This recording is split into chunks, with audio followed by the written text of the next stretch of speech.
la síntesis de noticias del día de hoy. Miren, nosotros estamos cubriendo desde hace varios días lo que es otro movimiento de turbulencia en el mundo financiero. Es un movimiento de turbulencia que fue muy anunciado porque después vas a escuchar a alguna gente que lo anunció, pero múltiples actores del mundo económico venían diciendo, che, si ustedes hacen las cosas de este modo, no va a haber liquidación de dólares, y si no hay liquidación de dólares, va a haber turbulencia financiera, va a haber saltos del dólar, va a haber aumento de la brecha, y como consecuencia de eso va a haber inestabilidad y se supone que aumento de precios. Yo realmente, como siempre digo, puedo hablar de economía hasta ahí, y creo que todo el mundo puede hablar de economía hasta ahí, incluidos los economistas, porque uno los escucha y vos te das cuenta que algunos tienen su punto de vista, sus prejuicios, su formación, su orientación, y muchos tienen, porque es un mecanismo tan complejo y tan endiablado que es muy difícil prevenir o anticipar con precisión qué es lo que va a pasar. Uno tiene su formación y su experiencia, entonces cuando dice, che, si todo aumenta y el dólar no, en algún momento el dólar va a aumentar. ¿Qué es lo que pasó en estos días? Y si mucha gente en el mundo económico, más allá de la línea ideológica, te dice, che, estás haciendo las cosas mal, va a aumentar, en algún momento va a aumentar. Toda esa gente que dijo, todo esto convivió en estos meses con una teoría alternativa. Olvídate de los gritos, los insultos, ese estilo tan autodegradante de Milei, que es no la ven. Nosotros tenemos un camino por el cual vamos a poder sostener el dólar en el nivel que está, vamos a poder sostener la confianza y por lo tanto va a bajar la inflación y en algún momento va a empezar el crecimiento. Lo que pasó los últimos días, es que se confirmó que quienes anticipaban que el gobierno estaba haciendo mal las cosas tenían razón. Es decir, que en un momento el campo dejó de liquidar, el gobierno dejó de acumular reservas, el mercado vio que había menos dólares y entonces dijo, che, estos tipos no van a traer guita para pagar la deuda, yo rajo de los bonos, y entonces los que rajan de los bonos se refugian en dólares, todo el mundo ve que el dólar empieza a subir, el que tiene unos pesos compra dólares y el dólar se acomoda. Como consecuencia de eso, uno lo que piensa es que un gobierno, ¿qué hace frente a esto? Che, tenía razón estos otros, tal vez estamos viendo algo mal.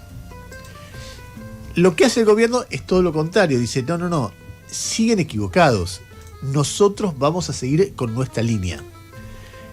Adorni lo dijo de manera muy categórica en el día de ayer y lo dijo de esta forma, escuchá. Es probable que algunos que no creen, entiendan que el valor del dólar tiene que estar por encima de lo que estaba el día de ayer o el día viernes o el día de hoy. Así que lo que opinen este grupo de personas, la verdad es que no interfiere en nuestro plan, no interfiere en nuestro camino y no interfiere en lo que estamos haciendo. El déficit cero está garantizado, o el equilibrio de las cuentas públicas. Está garantizada la emisión cero y está garantizado el rumbo que estamos tomando. No vamos a devaluar, no nos vamos a correr de lo que anunció el ministro Caputo y de lo que en definitiva venimos anunciando todos. Bueno, esto muestra, obviamente Adorni no es el que toma esta decisión, le dijeron salí a decir que nosotros no nos movemos, pero duro y fuerte, que quede claro que no nos movemos. Me hace acordar el famoso chiste del Luthier. Yo de aquí no me muevo 20 kilómetros más hacia el oeste. Y así, ni que hablar los tipos que dijeron que apuesta a dólar pierde, el que recibió dólares. Es decir, hacer definiciones tan taxativas sobre el dólar, yo no las haría. Pero de cualquier manera, entiendo que un gobierno no te puede decir, che, pasado mañana vamos a devaluar porque genera una corrida al mismo gobierno. Entonces, si vas a devaluar o vas a cambiar el esquema, tenés que mantenerte firme hasta el minuto siguiente. Después te gastarán, pero es peor hacer lo contrario. O sea, no es que estoy criticando, en este caso por lo menos, a Adorni. Entonces vos decís, vamos a suponer que lo de Adorni es cierto. ¿Cuál es la lógica?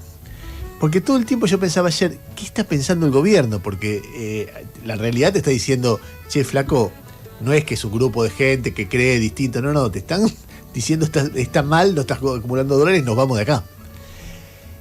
Y entonces ayer nosotros hicimos una nota que tuvo vamos a caer en un lugar como una enorme repercusión, que es la nota que hicimos con Spotorno. ¿Por qué tuvo una enorme repercusión? Porque salió un asesor importante del presidente a decir el gobierno está equivocado. Y entonces vos decís, y justo antes de que abrieran los mercados, con lo cual tenía un impacto lo que decía, yo lo estaba escuchando de Spotorno y decía, mirá qué bien, qué interesante, qué suave, qué educado, qué tipo elegante, cómo está diciendo barbaridades. Y entonces me acuerdo que nos miramos con Jairo y dice, che, ¿qué está pasando? ¿Qué está diciendo Spotorno? Yo pensé que iba a salir a defender al gobierno. No, estos tipos son unos inútiles. No lo dijo así, pero más o menos. Caputo es un tarado, todo el tipo hace macanas, qué sé yo. Pero tiene que seguir, porque imagínate. En un momento, Spotorno dijo algo que a mí me pareció interesante respecto de cómo el gobierno lo ve. Dice, no puede devaluar ahora el gobierno, porque ¿quién te asegura que en 3 meses no estemos con la misma discusión? Y claro, es un lío, pero no puede no devaluar porque la tenés hoy la discusión. Entonces, ¿cómo hace el gobierno? Y en un momento él dijo, si el gobierno logra bajar la inflación a 1%, devaluar no es tan costoso, porque de repente liberás el cepo y se te va a 3 o a 5, pero con el cepo ya liberado y pagás un costo bajo. Entonces, apostemos a... entonces, me da la impresión de que lo que está pensando el gobierno es eso. Si logro pensar un pensamiento, es decir, ¿sabes qué? Sigamos con la recesión, sigamos con el ajuste, ya nos está dando resultados porque la inflación está más baja de lo que todos creían, y la vamos a bajar más todavía en base a más recesión y más ajuste porque esa parte del método está funcionando. Claro, entonces hay de nuevo 2 teorías. La teoría de los que dicen están haciendo mal las cosas, esto no alcanza, Broda por ejemplo, que te dice no alcanza, por más que vos bajes la inflación, estás acumulando cada vez más presión, entonces vas a tener que liberar el cepo con más presión, vas a tener que liberar las tarifas las tarifas en general con más presión, tenés un montón de cosas y además te está bajando mucho la recaudación con esto de la recesión y vas a terminar generando tanto lío que la baja de la recaudación va a hacer que tengas que emitir o que tengas que acelerar la recesión. Entonces más recesión, más ajuste, más dudas, más recesión. Son 2 teorías. Hasta ahora la teoría que se ha mostrado correcta es la de Cavallo, Broda, del Fondo Monetario, que dijeron este esquema no funciona. El gobierno dice tenemos otra, veremos qué funciona. Hablando de teorías, porque a mí me parece que es muy importante entender eso, que hay una idea central de Milei, es recontrajuste, equilibrio fiscal, recesión, eso baja los precios y eso acomoda todo. Y hay otra gente, incluso que está de acuerdo con muchas de las cosas que dice, que te dicen no acomoda todo y vas a un callejón sin salida. Esta semana pareció que tenían razón, veremos cómo sigue la pelea. En este juego de percepciones, del lado del gobierno y también del lado de la ortodoxia en general, hay algo que a mí me llama la atención, que gente inteligente diga después de cualquier tipo de estudio de la historia argentina. Me refiero en este caso a Rodrigo de Loredo. Rodrigo se llama, ¿no? El cordobés. Siempre me confundo con Damián de Loredo, no sé por qué. Pero de Loredo, unos días antes de la aprobación de la ley Bases, explicó qué iba a pasar con el riesgo país si se aprobaba la ley Bases. Yo lo escuché en ese momento y dije, ¿será así? Porque el riesgo país, lo que hacen los inversores, en un momento que no hay dólares además, no me parece que tenga que ver con la ley Bases. Hay una economía real que maneja unos números reales que van más allá de las expectativas que puede generar una ley. Sin embargo, de Loredo lo dijo de esta manera, escucha. Hay un dato que es incontrastable. Yo no entiendo argumentos opositores cómo explican que cuando se aprueba una ley los mercados reaccionan favorablemente. Es decir, ahí tenemos una evidencia empírica muy concreta y cada vez que este loop, este déjà vu que tenemos de febrero se ha aprobado, ha tenido una instancia de aprobación, que esta va a ser la tercera, los mercados han reaccionado favorablemente. Yo creo que el riesgo país baja. La sociedad y la economía trabajan en base a confianza. Entonces la expectativa es un gran pulmotor, muy necesario para un gobierno. Incluso hay hasta un riesgo de expectativa porque es muy alta la expectativa, Luis, sobre la ley. Como pasa la ley y la gente está diciendo mañana ¿qué pasa? Es otro mundo. No va a cambiar la Argentina de la noche a la mañana por un texto legal. Pero sí va a haber un cambio inmediato, a mi juicio, en expectativas y en la reacción económica. Él dice, si la ley es buena, por eso los mercados reaccionan bien. Y ahora... O sea, la ley es mala, y no, por ahí no tiene nada que ver la ley con los mercados. Los mercados reaccionan a otra cosa, están mirando números. Vos podés salir con una ley que diga la ley de la gravedad no existe, al día siguiente agarrás una virome, la ponés sobre la mesa, soltás y va a caer la virome. Entonces es lo mismo que pasa con esto, pero hay gente que piensa de esta manera, esta ley es buena para los empresarios, con lo cual los empresarios van a subir el riesgo país. Bueno, no funciona, Rodrigo, de esa manera, por más que vos seas economista, viven en un tupper, realmente es como si no miraran la historia argentina. Ayer lo difundió La Espina, algo que es muy interesante, que escribió Pablo Guidotti. Pablo Guidotti fue el ministro de Finanzas, hace muchos años lo escribió, de Cavallo. No sé si vos viste el textito que mandó, que se llama Losing Credibility de Stabilization Blues, o sea, el blues de la estabilización perdiendo credibilidad.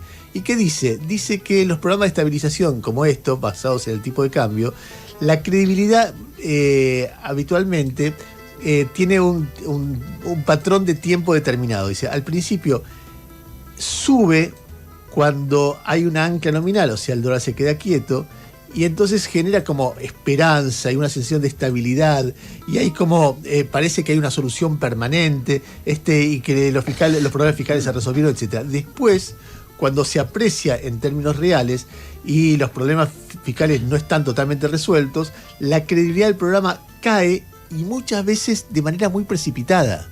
Yo vi esto y digo, ¿cuánto que hay escrito para que demuestra todo lo que estamos viendo en este momento? Y cómo los tipos que son protagonistas saben que se escribió eso y caen en la trampa una y otra vez. Bueno, ojalá la teoría del gobierno sea la correcta, porque si no vamos a tener problemas, más problemas, más problemas, más problemas, más problemas, más problemas, y el gobierno va a tener motivo, que dice lo que dice públicamente, bla, bla, bla, bla, bla, bla, no nos movemos ni un milímetro, qué sé yo, pero que ya están pensando en otra cosa. Escuchá la manera en que lo plantea Martín Guzmán anteanoche en el programa de Luis Novarecio. Escuchá. Este es un momento en donde, al hecho de que mucha gente estaba sufriendo el esquema de políticas económicas, se agrega un descreimiento del mercado. Y lo que esto genera es una ventana en donde creo que hay un cambio inminente en el esquema de políticas económicas. Básicamente lo que el mercado le está diciendo al gobierno es: lo que venías haciendo al principio nos gustó, después lo que seguiste haciendo lo vimos como continuidad, y hoy ya esto no va, esto se agotó. Bueno, ahí está, están pensando en un nuevo programa. ¿Vos tenés algo de eso, Jairo? Bueno, es el pedido, primero es la discusión que tiene el ala Milei Sturzenegger con el ala Caputo, que se venía viendo hace un mes respecto de qué tan rápido levantar todas las restricciones cambiarias. Es el pedido, como dice Guzmán, ya explícito, escrito de los mercados, que ayer se expresó en un documento de la consultora 1816, que se consume mucho en el sistema financiero y que resume, bien traducido, como dice Guzmán, lo que pide el mercado, en un párrafo cuyo título es Lo que pide el mercado, definiciones cambiarias. Esto está escrito desde un teclado en una oficina, cómodamente viendo terminales financieras. Es como si fuéramos nosotros. Pero como tienen de cliente a los bancos, uno puede decir, son consultores que expresan eso. Y lo piden con esa soltura, como si tocar un botón cambia las variables. Pero le están pidiendo levantar el cepo sí o sí y rápido. Porque dice lo siguiente, el párrafo Lo que pide el mercado. Dice, en 7 meses, como dice Guzmán, había buen feeling con el tema fiscal. Dice, en general el mercado hay coincidencia en que la gestión económica de Macri fracasó porque, habiendo optado por el shock en lo monetario cambiario, fue gradualista en lo fiscal. Milei, mostrando una receta totalmente opuesta, shock fiscal, gradualismo en lo monetario cambiario, tuvo el beneplácito del mercado en su primer semestre, el beneplácito del mercado. Pero hoy el mensaje que parecieron dar los inversores es: no alcanza con resolver el cepo como Macri ni resolver lo fiscal como Milei. Para que la economía funcione hay que resolver ambas cosas sí o sí rápido, dice un flaco en el teclado.